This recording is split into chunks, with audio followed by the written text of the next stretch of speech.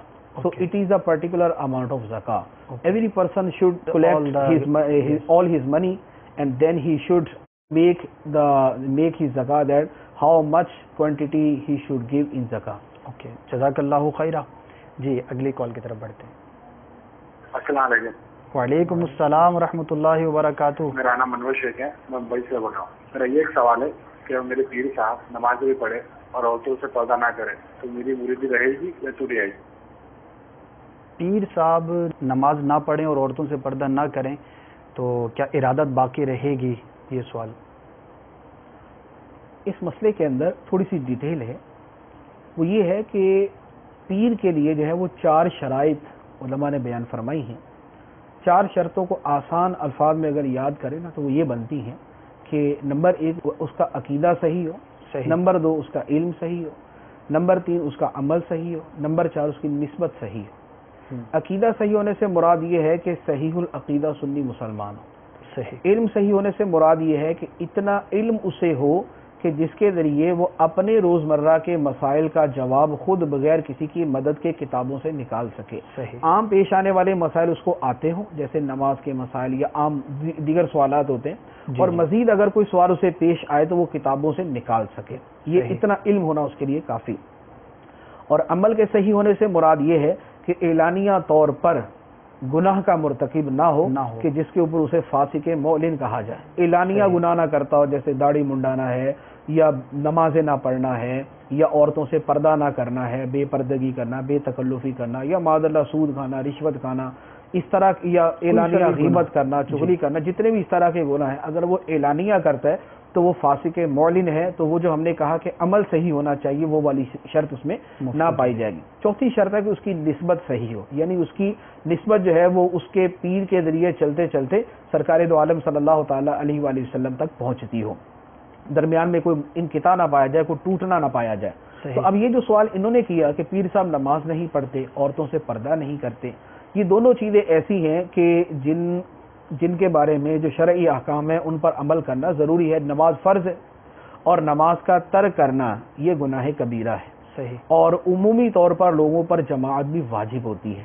اب جو نماز کا تارک ہے وہ فاسق معلن ہے, اس کی بیعت کرنا جائز نہیں. اسی طرح جو پیر عورتوں کے ساتھ بے پردگی کے معاملات کرتا ہے, بے تکلفی اور بے پردگی کے ساتھ ملتا ہے, اور وہ بہت زیادہ بوڑھا بھی نہیں ہے کہ بالکل بوڑھا کھوسڑ جس کو بولا جائے, ایسا بھی نہیں ہے, تو اس کا عورتوں کے ساتھ یوں انٹریکشن جو ہے, یوں ملنا ملانا, یہ شرعاً جائز نہیں.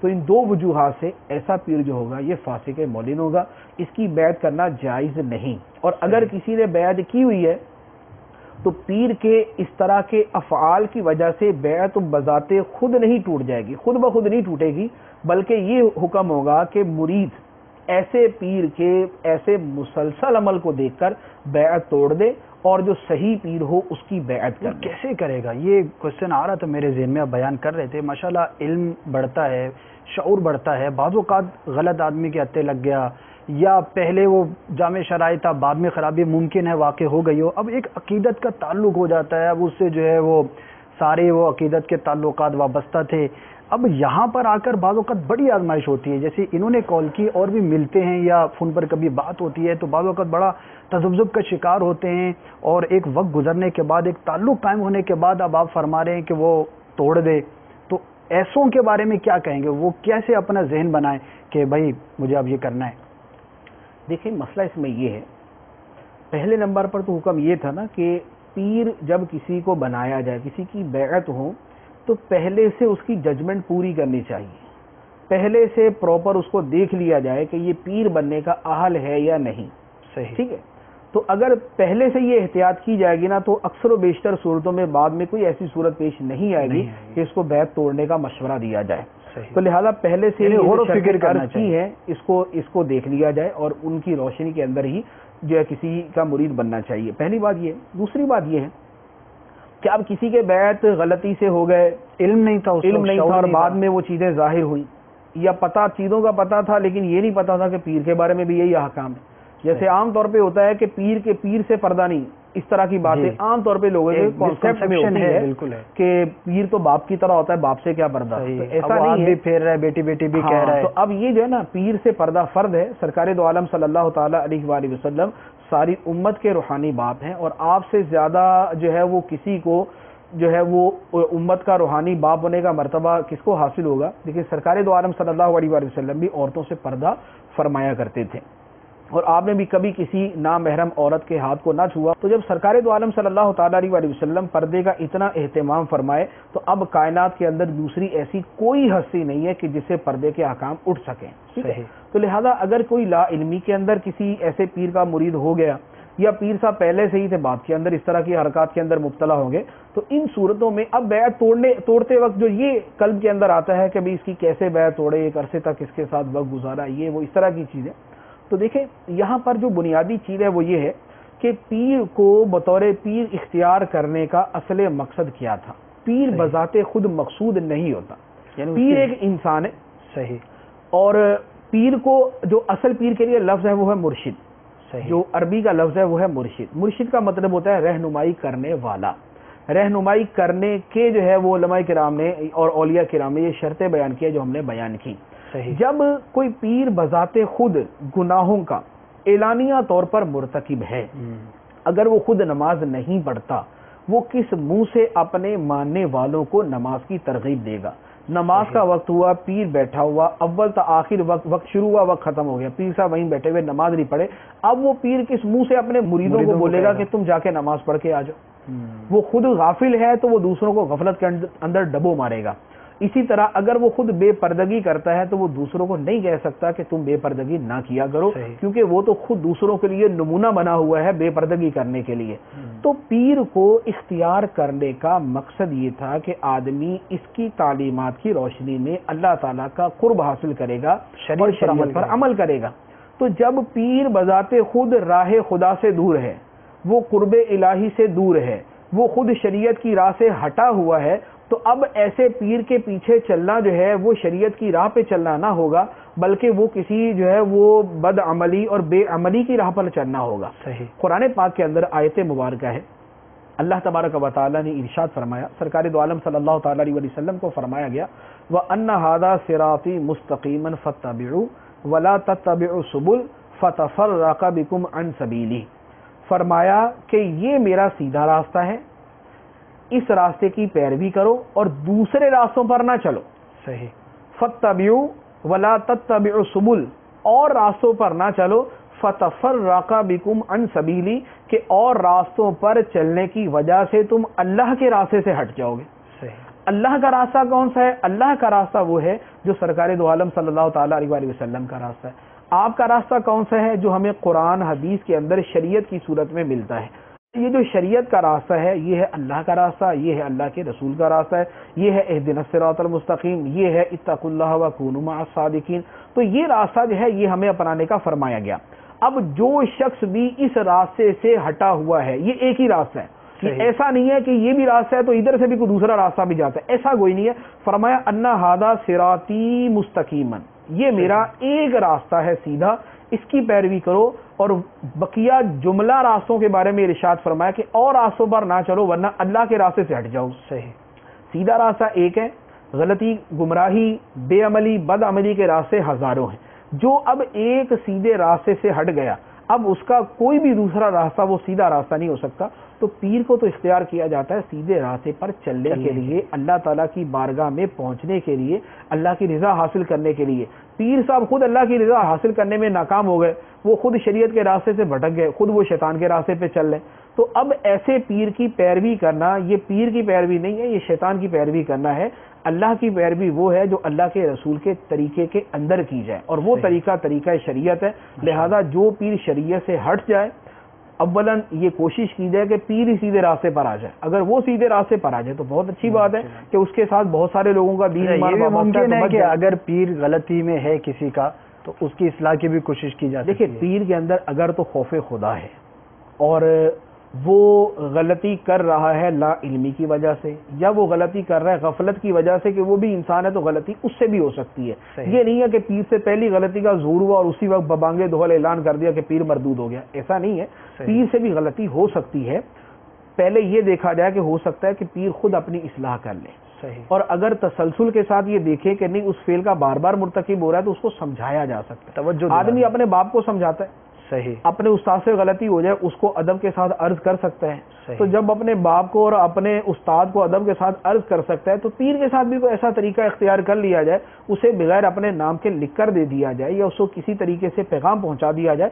ہو سکتا ہے کہ اس کی توجہ نہ ہو، صحیح، اس وجہ سے غلطی کا مرتکب ہے. ہو سکتا ہے کہ غفلت اس کے اوپر آ گئی ہو اور وہ اپنی غفلت کی وجہ سے اس گناہ کے اندر غلطی میں پڑ گیا اور اسے سمجھایا تو وہ متوجہ ہو جائے گا. کہ بعض اوقات جو ہے پیر واقعتاً مرید سے زیادہ ہی تقوی والا ہوتا ہے، لیکن کوئی گناہ ایسا ہوتا ہے جو اس کو اپنی طرف کھینچ لیتا ہے اور اگر اسے سمجھایا جائے تو وہ سمجھ سکتا ہے. تو لہذا پہلے اس کی کوشش کر لی جائے. اس کے باوجود اگر دیکھیں کہ نہیں پیر اپنی بات پہ مصر ہے، اپنے گناہ کے اوپر مصر ہے، تو پھر اس سے آرام سے جو ہے وہ جدا ہو جائے، کنارہ کشی اختیار کر لی جائے. اب اس کی غلطیوں کو اچھالنے کی حاجت نہیں. اکثر و بیشتر صورتوں میں فتنہ ہی اس سے پیدا ہوتا ہے اور فتنہ جو ہے وہ اچھالنے کی حاجت نہیں ہے. جزاک اللہ خیرہ.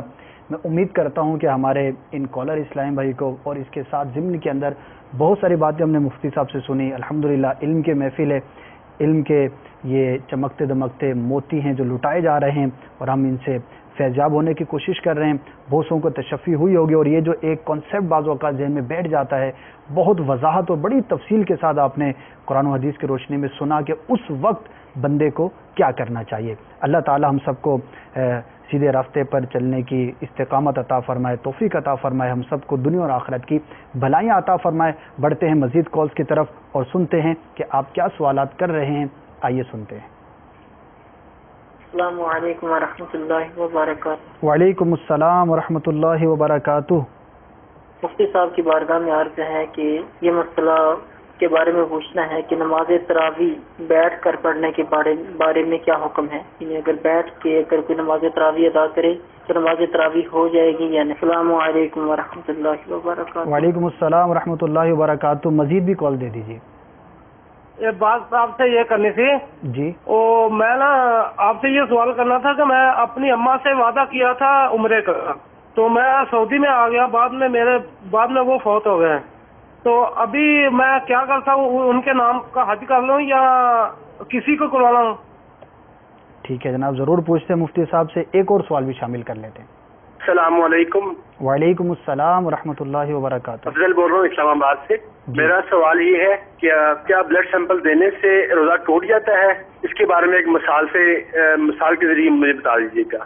ضرور جناب، مثال کے ذریعے آپ کو بتائیں گے، آپ ہمارے ساتھ رہیے. جی مفتی صاحب، پہلا سوال تھا بیٹھ کر تراویح پڑھنے کے بارے میں، کیا فرمائیں؟ بیٹھ کر تراویح پڑھنے کے بارے میں مسئلہ یہ ہے، بہار شریعت میں یہ لکھا ہے کہ تراویح بیٹھ کر بلا عذر بیٹھ کر نہ پڑھی جائے. کیوں؟ اس لیے کہ بہت سارے فقہاء کرام نے یہ فرمایا کہ تراویح بیٹھ کر ہوتی ہی نہیں. اچھا, تراویح بیٹھ کر ہوتی ہی نہیں. لہذا جس کو عذر نہ ہو وہ حتی الامکان تراویح کھڑے ہو کر ہی پڑھے. صحیح. اگر کسی کی مجبوری ہے, جیسے کوئی بزرگ آدمی ہے, تھک جاتا ہے جلدی, اور یا کوئی کمزور ہے کسی بیماری کی وجہ سے, تو ایسی صورت کے اندر جو ہے وہ بیٹھ کر تراویح ادا کر سکتا ہے. لیکن جس آدمی کے لیے ممکن ہے کہ کھڑے ہو کر تراویح پڑھے, اسے حتی الامکان کوشش یہی کرنی چاہیے کہ وہ کھڑے ہو کر ہی تراویح ادا کرے, بیٹھ کر نہ پڑھے. ٹھیک ہے, ماشاءاللہ. دوسرا سوال تھا کہ والدہ سے عمرے کا وعدہ کیا تھا اور کروا نہیں سکا, والدہ فوت ہو گئی. تو وعدے کے بارے میں ویسے تو حکم شرعی واضح ہے کہ جو بھی وعدہ کیا جائے اسے پورا کرنا چاہیے, کیونکہ وعدہ پورا کرنا یہ انبیاء کرام علیہم الصلاۃ والسلام کی سنت مبارکہ ہے. انہ کان صادق الوعد وکان رسولا نبیا. حضرت اسماعیل علیہ الصلاۃ والسلام کے بارے میں یہ فرمایا گیا, واذکر فی الکتاب اسماعیل انہ کان صادق الوعد وکان رسولا نبیا, کہ کتاب کے اندر اسماعیل علیہ الصلاۃ والسلام کو یاد کرو, بے شک وہ وعدے کے بہت سچے تھے ماشاءاللہ اور رسول نبی تھے. تو یہ حضرت اسماعیل علیہ الصلاۃ والسلام کا وصف مبارک بیان کیا گیا, اور حقیقت کے اندر ہر نبی کا یہ وصف ہے کہ وہ وعدے کو پورا کرنے والے. ہمارے آقا صلی اللہ تعالی علیہ وآلہ وسلم بھی وعدہ پورا کرنے والے تھے. وعدے کی پابندی جو سرکار دو عالم صلی اللہ علیہ وسلم نے فرمائی, اس کا تو کیا کہنا. صلح حدیبیہ کے موقع پر جو واقعہ پیش آیا کہ جب وعدہ کر لیا گیا, معاہدہ کر لیا کہ اگر مکے سے کوئی مسلمان مدینہ منورہ آئے گا تو اسے واپس لوٹا دیا جائے گا. ابھی یہ وعدہ چل رہا تھا کہ حضرت ابو جندل رضی اللہ تعالی عنہ سرکار دو عالم صلی اللہ علیہ وسلم کی بارگاہ میں حاضر ہوئے اور زخموں سے چور چور تھے, جو مسلمان ہونے کی وجہ سے ان پر مظالم ڈھائے گئے تھے, ان کی وجہ سے. سرکار صلی اللہ علیہ وسلم نے ان کو دیکھا تو فرمایا کہ اس کو ہم لے جاتے ہیں, کیونکہ ابھی بات چیت مکمل تو ہوئی نہیں ہوا, ایگریمنٹ کمپلیٹ نہیں ہوا ابھی. لیکن اس وقت جو کفار کی طرف سے آدمی تھا اس نے کہا کہ اگر ابھی آپ اس کو واپس نہیں کریں گے نا تو پھر ہم ابھی جو ہے وہ آپ کے ساتھ یہ معاہدہ ختم کر دیں گے. اب چونکہ سرکار صلی اللہ علیہ وسلم اس سے پہلے بات فرما چکے تھے, اگرچہ اس کو مکمل ابھی وہ نہیں کیا تھا, سارا اگریمنٹ جو ہے وہ پورا نہیں ہوا تھا, لیکن بات وہ والی ہو چکی تھی. سرکار صلی اللہ علیہ وسلم نے ان کو واپس لوٹا دیا. اب وعدے کی ایسی پابندی کا کیا کوئی تصور کر, تاریخ نہیں ملتی. اسی طرح ایک اور واقعہ مجھے یاد آیا. غزوہ بدر کے موقع پر دو صحابی تھے, وہ مکہ مکرمہ سے آ رہے تھے. راستے کے اندر مشرکوں نے ان کو پکڑ لیا اور کہا کہ تم کدھر جا رہے ہو. تو انہوں نے اپنا جو ہے عذر کوئی دوسرا بیان کر دیا, یعنی جا تو رہے تھے سرکار صلی اللہ علیہ وسلم کی بارگاہ میں اور آگے جا کے جو بھی معاملہ پیش ہے. تو کفار نے ان سے کہا کہ تم ہمارے خلاف لڑائی نہیں کرو گے. مدینہ منورہ پہنچے تو غزوہ بدر کی تیاریاں جاری تھی.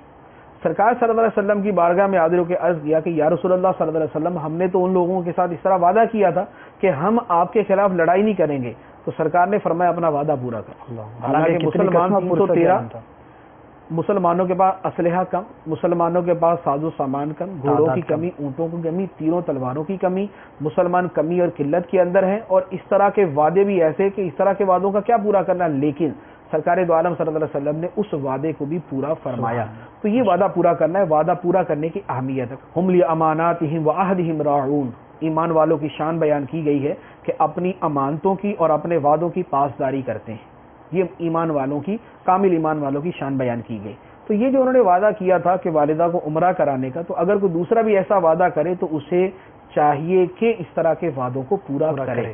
لیکن چونکہ یہاں ان کی والدہ ہی فوت ہو گئی تو اب وعدہ پورا کرنے کی کوئی صورت ہی نہیں ہے. تو ایسی صورت میں ان کو یہ چاہیے کہ اب ویسے تو اب ان کے اوپر کوئی ایسی شے لازم نہیں ہے کہ جس کو یہ کرنا نہیں کریں گے تو گناہ گار نہیں ہوں گے. لیکن اپنے دل کی تسلی کے لیے ان کو چاہیے اگر انہیں توفیق ہو تو اپنی والدہ کی طرف سے عمرہ کریں, اگر ان کو توفیق ہو تو اپنی والدہ کی طرف سے حج کریں, اور ان کی طرف سے یہ عمرہ یا حج کریں گے تو اس کا ثواب جو ہے وہ والدہ ہی کو ملے گا. تو جو والدہ کو عمرہ کرنے پر ثواب ملنا تھا اولاد ان کی طرف سے کرے گی تو اولاد کو بھی اس کا ثواب ملے گا. بلکہ بطور خاص اگر حج والدین کی نیت سے کیا جائے تو 10 حج کا ثواب ملتا ہے ماشاءاللہ. تو اگر یہ حج اپنی والدہ کی طرف سے کر لے تو والدہ کو بھی حج کا ثواب مل جائے گا اور ان کو 10 گنا زیادہ ثواب ملے گا. تو یوں جو ہے ان کے vعدے کو پورا کرنے کی ایک صورت بن جائے گی, ان کے دل کو بھی تسلی ہو جائے گی اور والدہ کو بھی راحت ملے گی. جزاک اللہ خیر. سوالات کافی باقی رہ گئے, لیکن مزید جو آپ کے سوالات رہ گئے ہیں اس کو بھی شامل سلسلہ رکھیں گے. صلو علی الحبیب صلی اللہ تعالی علی محمد صلی اللہ تعالی علیہ وسلم۔